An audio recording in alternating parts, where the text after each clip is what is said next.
Hey everyone, I've been doing some digging and found more information on Marcellus Williams that might shed some light on the tragedy. I also came across a few clips that I found really interesting. Check them out and let me know what you all think in the comments. Looking forward to hearing your thoughts.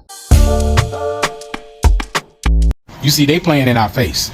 They letting us know right now that if you look like this right here, you guilty until proven innocent. You guilty until they decide that you're innocent. And it's really sad. They know what they did. That's why America is getting what it deserves. And that's called judgment. Several things stood out about this entire case. Several. One was when they got up here and they looked at the DNA, they knew the DNA did not match. It was all contaminated. But when the former governor, Eric, can't even say his last name, halted this execution in 2017, here comes Mike Parson. And what did he do? He halted what he did. He just reversed it. You know why? Because they're hiding something. Why do I say that? Every story that Leisha Gale did has been scrubbed. I can't find anything anywhere. It has been scrubbed. She always did stories on the disadvantage. She always brought forth the truth that was being hidden in plain sight. Somebody wanted her to be quiet, and they made her quiet. And they lied and put it on this man right here, this innocent man. They put it on him. They even said that the pubic hairs that were found at the scene did not belong to him nor her husband. It belonged to somebody else. I also find it odd that in February this year, Mike Parsons did 36 pardons and approved 3 commutations. I wonder how many of these people right here and these people right here look like me. I wonder. But I'm still stuck on this thing here.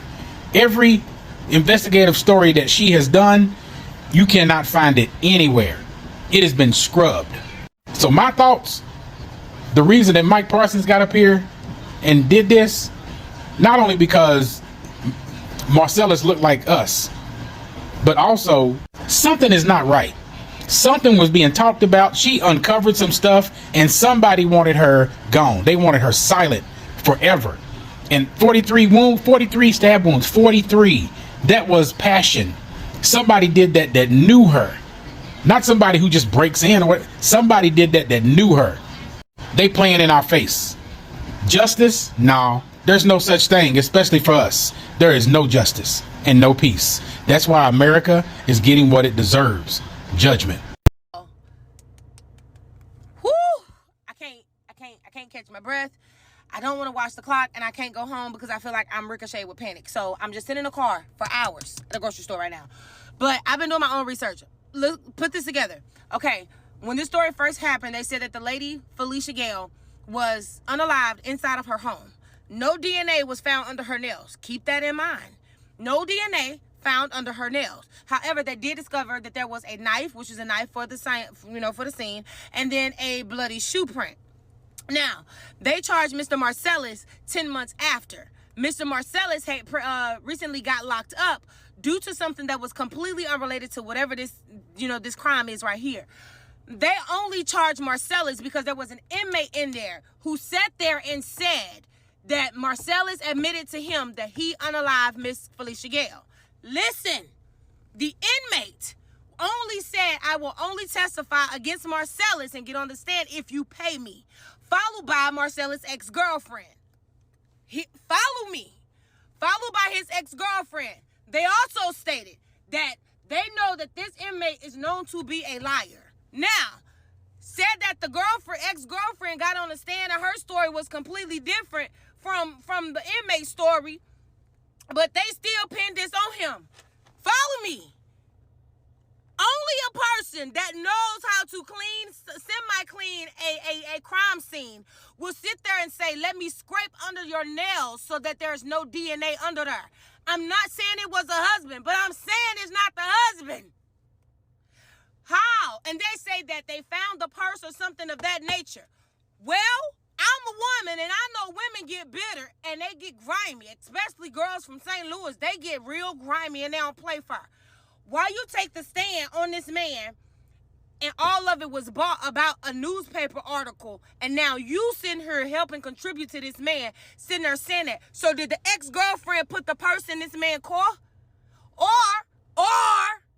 was the ex-girlfriend playing with or did the governor? Because she worked for the police department as a reporter. So did these people, this was was an inside job. I can't get no more out because, oh, y'all, put it together. Do your research.